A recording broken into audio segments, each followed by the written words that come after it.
Well, a man driving along the highway sees a rabbit in the middle of the road, swerves to avoid hitting it, but the rabbit jumps right in front of him. He hits it. Well, he gets out, and much to his dismay, the rabbit had a basket with a lot of colored eggs in it. Well, the driver feels so awful that he's run over the Easter bunny, and he begins to cry. Well, a young lady driving along sees the man alongside the road and sees that he's bent down crying, and she stops and says, "What's wrong?" He says, "Well, I feel terrible." He explains that I accidentally hit the Easter bunny and I killed it. The lady says, "Don't worry." She runs to her car, pulls out a spray can and walks over to that limp rabbit, bends down and sprays the rabbit with the contents of the can. The rabbit jumps up and waves. Yeah, and hops off down the road. 10 feet later, he turns around and waves again. 10 feet more, waves again until he's out of sight. The man is astonished. He runs over to the woman and says, "What is in that can? What did you spray on that rabbit?" The woman turns the can around so the man can read the label. It says, "Hairspray. Restores life to dead hair and adds permanent wave."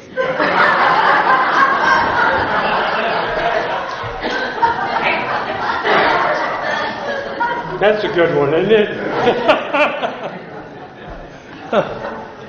Well, today, around the world, Christians are celebrating the greatest event, Easter.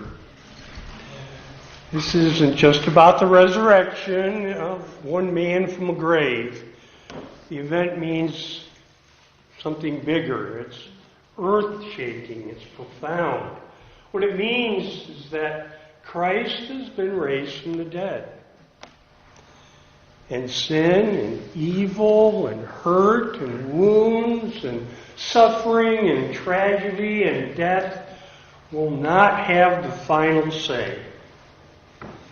This is truly an astounding message for all of us. It gives us hope and triumph, if it's true. That's a pretty common question, isn't it? Even among people of faith. Is the resurrection story really true? The different resurrection accounts in each gospel, they're a little different. It raises questions about what really happened, what was really true. This is something we all wrestle with at some point in our lives. Early on in our faith journey, we begin reading the Bible. And a lot of times we start with the Gospels, and we start with Matthew and learn about the birth of Jesus and his ministry and his teachings and healings. And then we go to the part where Jesus is arrested and he's put on trial and brutally beaten and then hung on a cross to die. As we think about that horrendous account, we think to ourselves, is that it? This is terrible. This can't be right. This can't be the end of the story. Then we turn the pages and there's women coming to the tomb and discovering it's empty, angels appearing to tell Mary that Jesus has just been raised from the dead. You may not believe the resurrection, but that's a pretty good ending to a story. Makes you feel good inside. It may not be true, but hey. So then we read Mark. We get to the end, and again it comes to the part, empty tomb.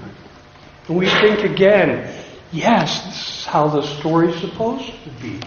This is how it ends. Yeah. And then we continue on into Luke, maybe even John. And eventually it hits us. Something inside touches us. It's not just a good ending to the story, because we think to ourselves, this is true. I choose to believe this is true. When the women who first discovered the empty tomb ran to tell the disciples that Jesus had just been raised, they didn't believe the women. Jesus' own disciples didn't believe that he had raised from the dead. It's no wonder we have doubts thousands of years later, yet this is all we have to go on. It's what we have today. We have testimony from people. And these witnesses who saw the resurrection over 2,000 years ago, even though that was a long time ago, there's something in us that wants that story to be true. Who wants evil? Who wants suffering and death to be the end of a story? We want hope, love, grace, triumph, and life to be the final words. We want this story to be true because we know what it could mean for our lives. None of us has seen or touched the resurrected Jesus. If you have, stand up, please. Okay, good. My assumption was correct. There were people who did.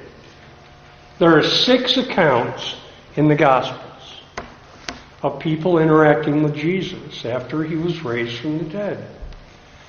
We can choose to believe these witnesses or not. I cannot prove to you that Jesus was raised from the grave. But I will tell you that I do believe Jesus' resurrection story is true. It's why I celebrate the most special day of the Christian year, and every day. It's because the light that gives life. So we think this morning of the meaning of Jesus' resurrection. We're going to look at one of those encounters. A couple of disciples, like I read in the book of Luke, tells us on that same day of the resurrection, they're traveling from Jerusalem to Emmaus, about 7 miles.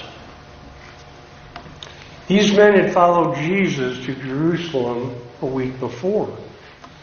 They had watched as he was put on trial. They had seen him beaten, hung from a cross. I'm sure they were there when the skies were darkened on Good Friday. And I'll bet they heard Jesus cry out to God one last time before dying. They were probably there when Jesus was laid in the tomb. It may have taken some time for all that to really sink in. But there's no avoiding the truth. Jesus was their teacher, and he was gone. So not knowing what else to do, they leave Jerusalem. There's no reason for them to stay there now that Jesus is dead.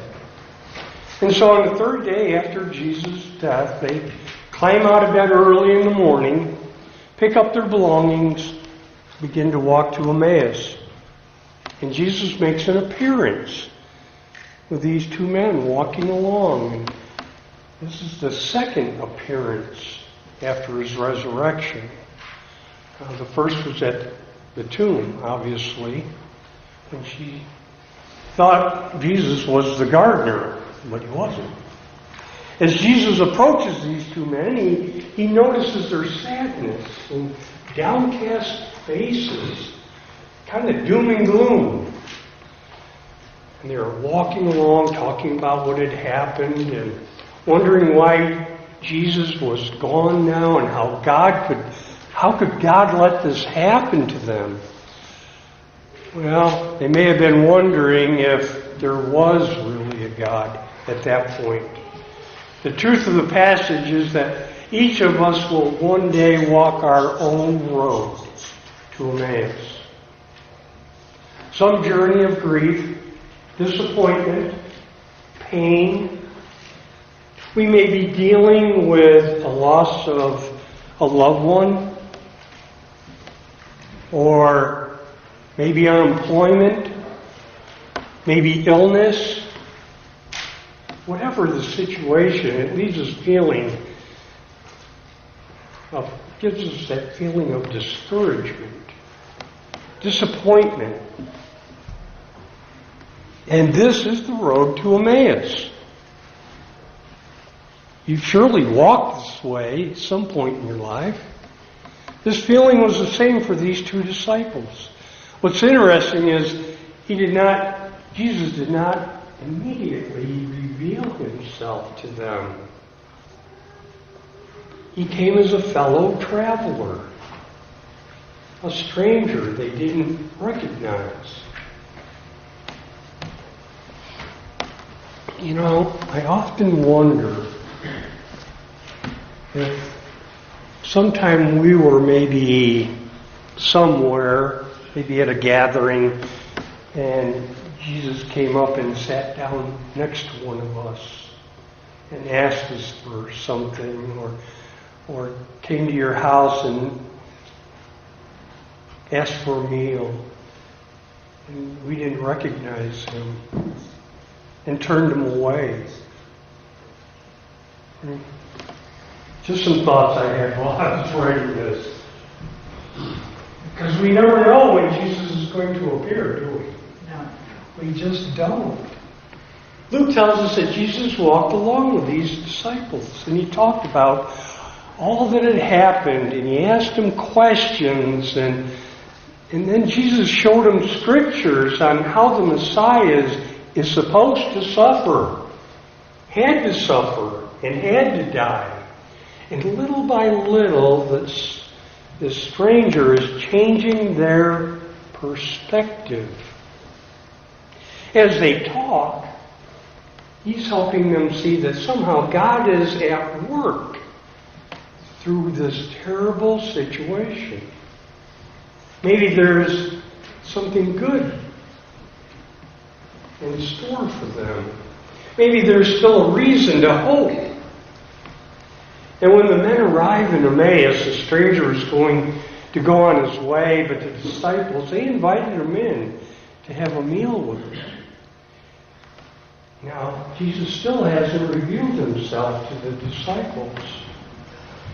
But when he took the bread and blessed it and broke it before them, their eyes were open. And they saw this man was the risen Christ. Well, here's what's so amazing and wonderful about this whole story. And it's not a story, it's an occurrence. It happened. The resurrection of Jesus didn't change the circumstance for the disciples. All those events truly did happen. Monday, Thursday, Good Friday, Easter morning. But it did change their perspective on their circumstance.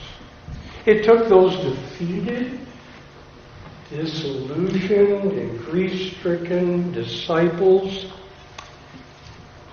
and gave them hope, joy, peace. And that's what Easter still does for us today. That's why we gather to celebrate this wonderful, amazing day. Jesus' resurrection does not remove us from our circumstances, but it does change how we see them. And this is how Christ works in our lives. He comes alongside of us. And He walks with us. We may not see Him. We may not recognize Him. But He's changing our perspective every step of the way.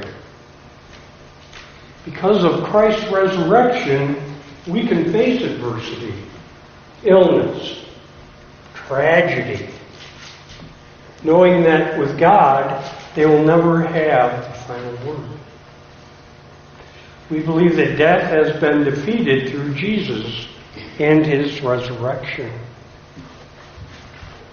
This is what Paul captures in 1 Corinthians when he writes, "Death has been swallowed up in victory." Despair, sadness, defeat, suffering, worry, these are not the end of the story. Death is not the final word.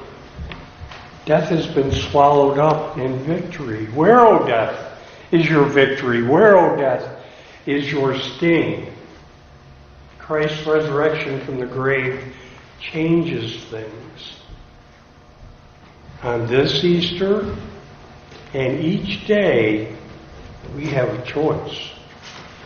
Even if you don't understand the resurrection, you can still choose to believe those earlier witnesses. You can make a choice to believe that what they saw was true. And you can look for the risen Christ, even when your life is twisted with grief. And you should choose to believe it. The promise of the resurrection is this: not all your problems will be solved, but that Christ will walk with you on your road to Emmaus. And He'll change your perspective. He'll help you see that because of the resurrection, in the end, goodness will always triumph over evil. In the end, grace will prevail over sin. In the end, hope will overcome despair. And in the end, life will have victory over death. That gives us peace. That is the joyous hope-filled message of Easter morning. People say, "Do you really believe this stuff?" And here's my response.